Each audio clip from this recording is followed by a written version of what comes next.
Dans ce premier cours d'illustration, on va préparer tout ce qui va nous servir pour cette partie et on va aussi voir ce que c'est une keyframe ou un point clé qui nous servira à presque tous les effets qu'on va utiliser. On va déjà vérifier si on a bien de fenêtre Premiere Pro Composer. Si on l'a pas, on va dans Fenêtre, Extension, Premiere Composer et ici on aura un peu tout. On va importer évidemment nos bibliothèques perso. Ensuite, on va préparer nos petits dossiers. Donc là, on a éléments et on va pouvoir rajouter nos dossiers par type d'éléments qu'on va ajouter dans notre projet, que ce soit des backgrounds, des emojis, des icônes, des musiques, etc. Enfin, d'ailleurs, le dossier musique, on l'a déjà ici et on a le dossier bruitage ici. On a bien la fenêtre effet, objet graphique essentiel qui va beaucoup nous servir, surtout la partie modifiée. Et on va aller dans l'option d'effet et je vais vous montrer à quoi servent les keyframes. En fait, les keyframes, c'est un point clé dans le temps avec une valeur et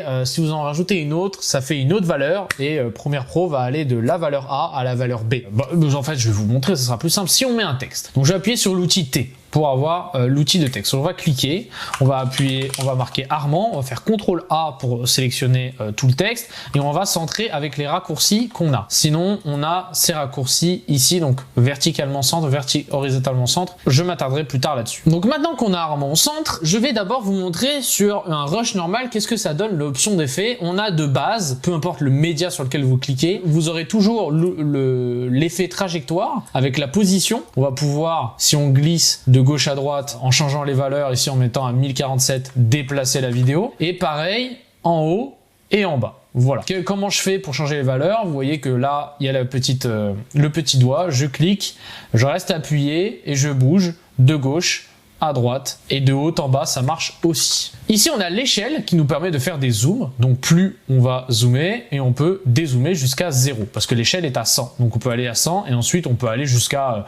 je crois, 10 000, je crois, voire même plus. Ici, on a échelle uniforme de cocher, c'est-à-dire quand on la décoche, ça sera plus l'échelle générale qui va être modifiée, ça va être la hauteur et la largeur. Donc là, on va pouvoir étirer la vidéo. Alors là, ça étire la largeur parce qu'on a tourné la vidéo, mais si on l'aurait pas tourné, voilà, ça aurait étiré la hauteur. Et là, ça étire la largeur. Mais évidemment, comme nous, on a mis 90 degrés parce que notre vidéo, sinon, elle est en horizontale, ça fait l'effet inverse, mais vous avez compris globalement. Donc toujours laisser échelle uniforme cochée, à part pour un effet spécial. Ici, on a la rotation, vous l'avez déjà vu parce que j'ai dû retourner ma vidéo, mais du coup, on peut tourner à l'infini sa vidéo. Donc on va remettre de base et remettre 90. Ici, il y a le point d'ancrage. Donc c'est déplacer ce point-là. En fait, c'est comme son nom indique, c'est un point d'ancrage. C'est-à-dire que si le point, je le mets là, donc en bas de la vidéo, si je veux tourner la vidéo, ça va tourner autour du point d'ancrage, comme vous le voyez. Ça peut être assez utile dans certains moments. Ça va grossir à partir d'ici, ça va faire le zoom sur le point d'ancrage. Donc si on veut faire un zoom sur un endroit particulier, si on met le point d'ancrage, parce qu'on peut aussi le déplacer depuis la fenêtre de prévisualisation, si on le met là, ça va zoomer direction le point d'ancrage. Je n'utilise pas trop ça généralement. Généralement, moi, je préfère faire ça et déplacer directement les valeurs de position. Là, vous avez vu, j'ai déplacé en cliquant seulement. Parce que quand vous cliquez sur trajectoire, attendez, on va enlever ça. Quand on va cliquer sur trajectoire, vous avez vu que il y a une sorte de liseré bleu qui se met tout autour avec des points. Et donc, du coup, ça nous permet de zoomer. Donc là, comme l'échelle est uniforme, ça zoome la totale, mais sinon, ça ferait directement ça. Et on peut jouer avec notre vidéo et la rendre très bizarre, comme ça par exemple, si on veut. Voilà, voilà. On va réinitialiser l'effet ici, avec les flèches. Il y en a pour chaque valeur, donc on peut réinitialiser chaque valeur. Ici, on va mettre 90 toujours pour revenir. On a toujours l'opacité, donc ça va nous permettre de plus ou moins augmenter l'opacité de notre vidéo, donc elle va être plus ou moins transparente. Ça rajoute pas du noir, c'est de la transparence. Par exemple, si on le mettait au-dessus de Armand, hop, on pourrait voir Armand qui apparaît petit à petit parce que on a baissé l'opacité. On peut faire des masques aussi comme ça, donc avoir que la tête. On peut faire aussi avec la plume si on veut, comme ça, hop.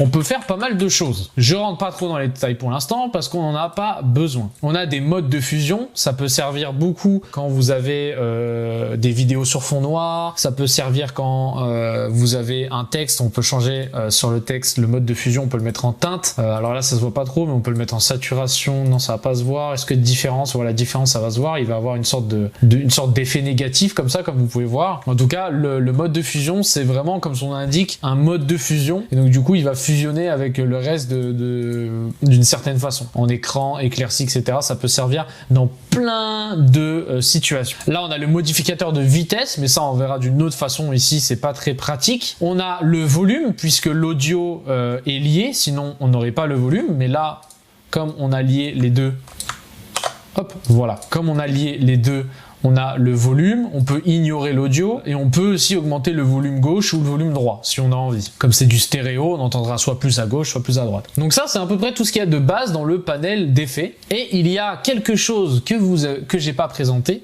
J'ai présenté les flèches, j'ai présenté les valeurs, j'ai présenté aussi le nom, de quoi ça sert. On peut déployer aussi comme ça, d'ailleurs, ça je l'avais pas présenté. Je l'utilise pas trop, ce genre de truc, parce que ça m'intéresse pas vraiment. Là, la rotation, c'est pareil, il y a une petite roue pour pouvoir le faire. Mais il y a aussi un petit chronomètre. Et là, c'est activer ou désactiver l'animation. Alors là, ça peut faire peur, mais c'est tout con.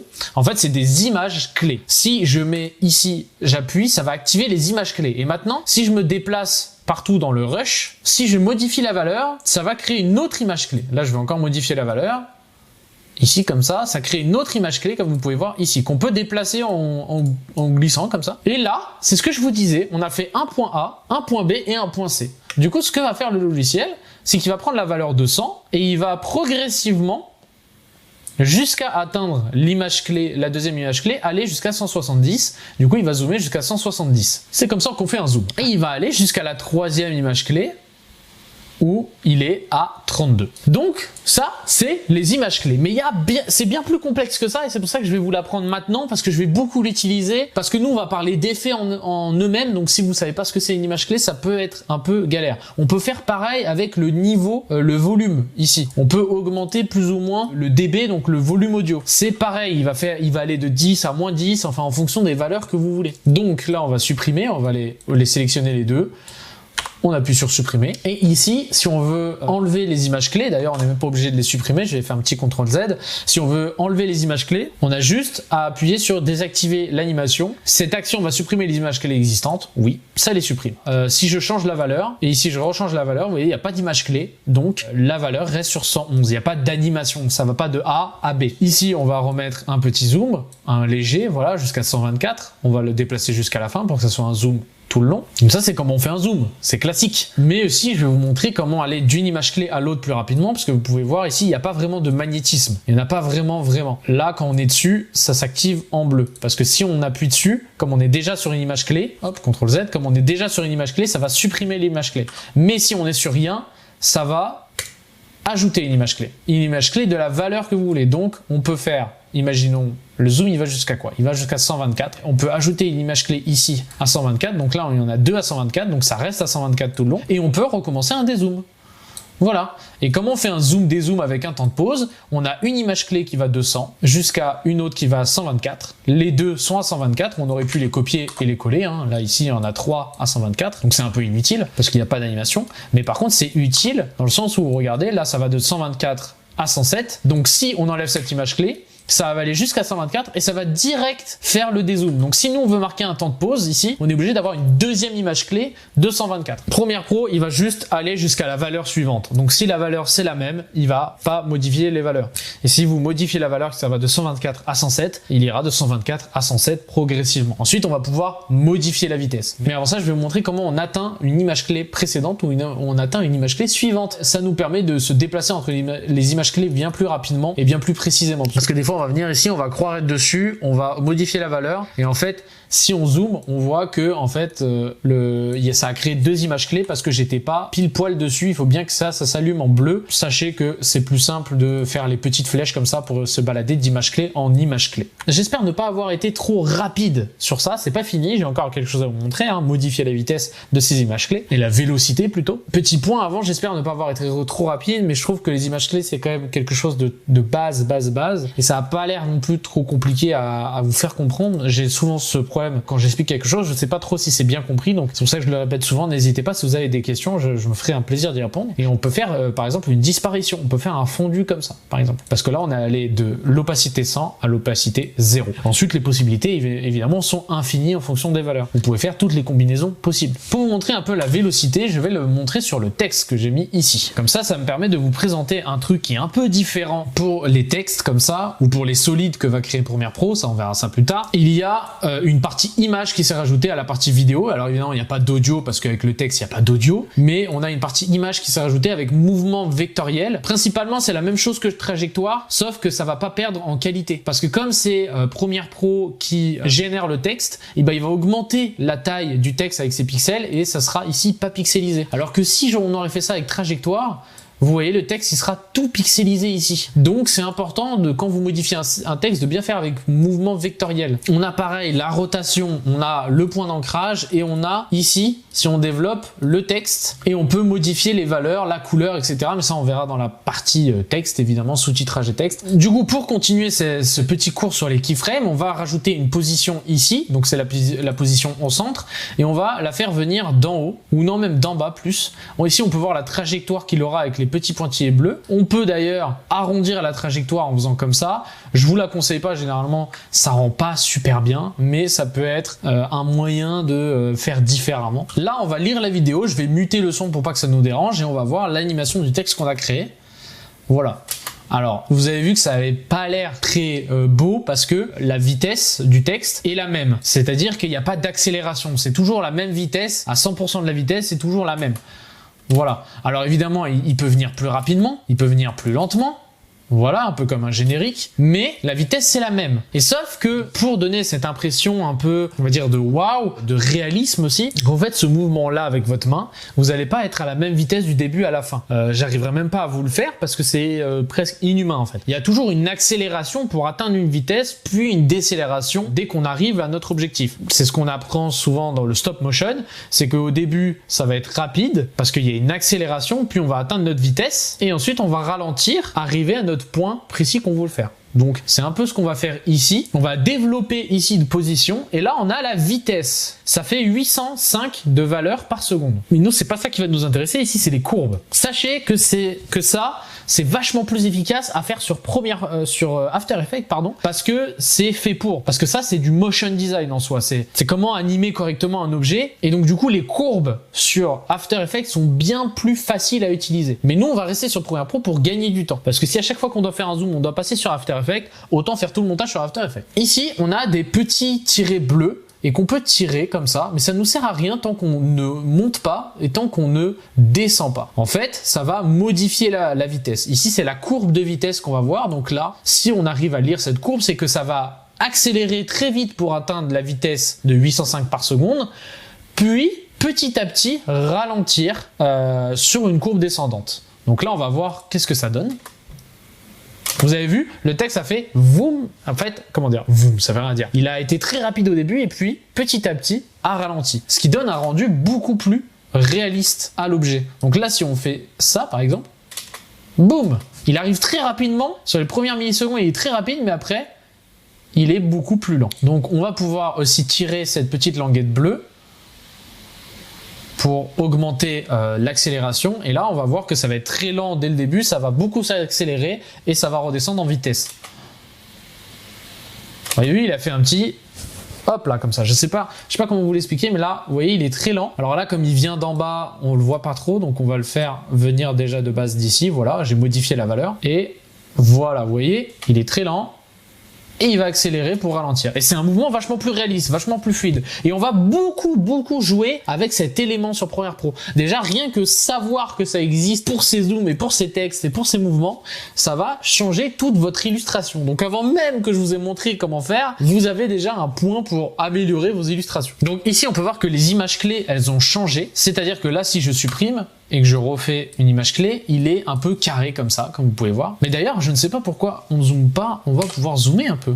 Ouais, ça rend pas super bien, mais au moins vous voyez un peu plus en un peu plus grand. Je sais pas si c'est mieux de vous montrer comme ça, on va rester comme ça, et on va mettre deux images clés avec, du coup, on va déplacer le texte d'en dessous, voilà, comme ça. Et ici, on peut juste décider de lisser la vitesse, on va dire, et de modifier la vitesse que ici, par exemple. Et ici, ça va rester droit. La décélération ici, elle va rester droite d'un coup. On peut faire un peu des deux. Et si vous voulez pas vous amuser trop à jouer avec les courbes, vous pouvez cliquer ici sur une image clé, faire interpolation temporelle. Ici, on est sur du linéaire et on va pouvoir mettre en Bézier, Bézier auto, Bézier continu, par palier, progressif ou dégressif. Moi, je vous conseille de faire progressif ici, parce que c'est le début du mouvement, et dégressif ici. On va même un peu l'aider parce qu'il l'a pas trop fait, voilà, et là, ça va être progressif dans un sens et dégressif dans l'autre. Et vous pouvez vous amuser comme ça, et c'est peut-être plus simple des fois de juste faire ça et faire progressif. Et je sais qu'il y a un raccourci existant pour pouvoir le faire sans devoir faire sélectionner et clic droit. Alors là, on aura juste à sélectionner, faire un raccourci,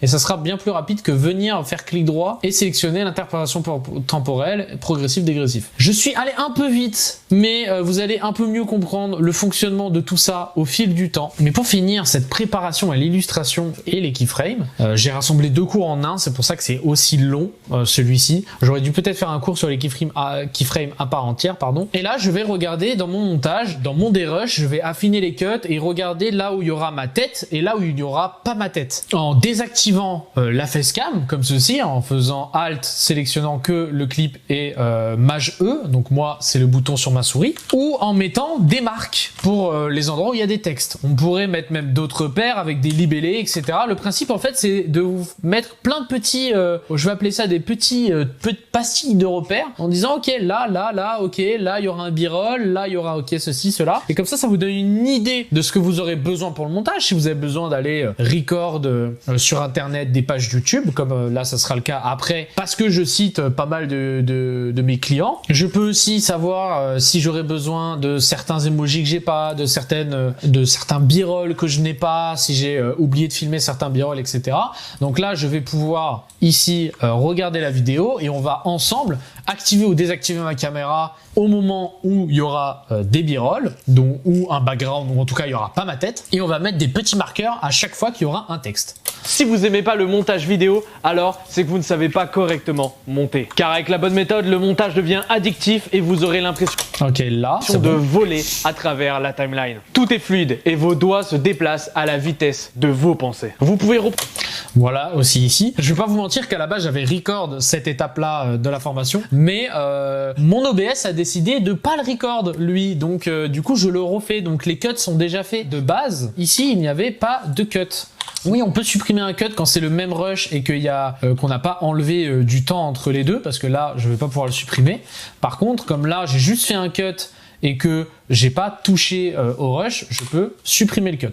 Bref, en tout cas, j'avais déjà fait les cuts et aux endroits où je sais que j'aurais besoin de mettre des b-rolls. Donc je le sais déjà un peu en avance. C'est pas vraiment une surprise, mais je vais quand même vous laisser la vidéo en lecture pour que vous puissiez quand même vous rendre compte à peu près de comment je réfléchis. De vos pensées. Vous pouvez reproduire les effets que vous voyez dans d'autres vidéos sans passer 14 heures sur des tutoriels. Voilà, donc là j'ai enlevé parce que on va mettre un b-roll de quelqu'un qui regarde des vidéos, des tutoriels de YouTube. En seulement 2 heures. Donc là je dis 10 minutes et 2 heures, donc ça va être super intéressant de mettre le texte 10 minutes et le texte 2 heures juste au-dessus de mes mains. Et tout ça avec une qualité pro, évidemment. Mais justement, c'est quoi cette méthode? Elle s'appelle... Là, je sais que je vais mettre la question en grand sur background. Editing. Et je l'ai créé en montant des centaines de vidéos qui cumulent plus d'une... Donc là, je vais mettre les exemples des vidéos que j'ai montées. Si vous voulez la découvrir, cliquez sur le lien qui accompagne cette vidéo. Je vous transmettrai la plupart de mes techniques dans une vidéo de 30 minutes. Elle est simple et... Là, je vais mettre aussi un b-roll de moi qui suis en train de monter et après je vais mettre vidéo de 30 minutes. À tous. On parlera organisation, dérushage, plugin, donc là, pensons je cite. Viralité, SFX, musique, bref, ça va être... Voilà, donc là j'ai enlevé un peu tout ça parce que je cite organisation, nanani, nanana, et je vais pouvoir le mettre sur background ou sur b-roll. Ça va être passionnant. Mais qui suis-je pour vous parler de tout ça? Donc là, je vais mettre la question. Armand Leroux. Là, je sais que je vais mettre Armand Leroux ici, par exemple, je pense, parce qu'il y a de l'espace. Armand Leroux. Et ça fait 3 ans que je suis monteur vidéo freelance. Je pourrais vous dire que j'ai monté pour Elliot Meunier. Voilà. Et là, je sais que je cite tous les youtubeurs. Ulysse Lubin. Pirastack, Alex, Jake, Charlie Head ou même encore Loïc RSL. Mais je peux surtout vous dire de cliquer sur le lien qui accompagne cette vidéo pour en savoir plus. Voilà, parfait. Donc là, on se retrouve avec 3 marques où je sais pertinemment qu'il y aura des textes. Alors on va en rajouter plus, je pense, mais c'était juste pour vous donner un exemple. Et on a désactivé la vidéo à partir du moment où on va mettre des backgrounds et autre chose. Comme ça, on a déjà une visualisation de ce qu'on aura besoin en montage. On va pouvoir déjà record, par exemple pour le moment où je cite plutôt les youtubeurs, bah je sais que je vais pouvoir les record par exemple leur page YouTube si j'ai envie de le faire comme ça. Je le fais même pour des vidéos qui durent bien plus longtemps, pour des vidéos qui durent 10 minutes, pour les vidéos d'Elliot Meunier, je faisais ça. Je regardais le dérush, je l'affinais un peu, j'enlevais les éléments inutiles et les phrases qui me paraissaient inutiles pour raccourcir un peu la vidéo et je désactivais le moment où je savais qu'il allait avoir un background. Pourquoi je ne supprime pas juste? Parce que si au bout d'un moment je me dis ouais non, finalement je vais pas mettre de background là, j'ai juste à le réactiver pour le réavoir. Alors que si j'aurais supprimé la vidéo, je me serais retrouvé sans vidéo et ça aurait été vraiment dommage. Donc voilà comment moi je prépare mon illustration. Donc après le dérush, après avoir mis en place un peu mes fenêtres, après avoir fait ce petit repérage qui est pas ultra nécessaire parce qu'avec l'expérience et votre style de montage, vous saurez de base comment faire, mais moi je continue de le faire, ce petit repérage, parce que ça me permet d'avoir des idées, de les changer en cours de route et d'avoir une vision globale du TikTok dans ma tête, à quoi il va ressembler. Et ça, vous pourrez l'avoir au fil de vos techniques, au fil de vos montages, vous saurez à peu près à quoi ça peut ressembler. C'était un cours assez long, alors que c'est seulement la préparation, mais il était important que vous compreniez les keyframes. Si vous avez des questions par rapport aux keyframes, par rapport à la préparation, n'hésitez pas à les poser. Moi, je vous dis à tout de suite.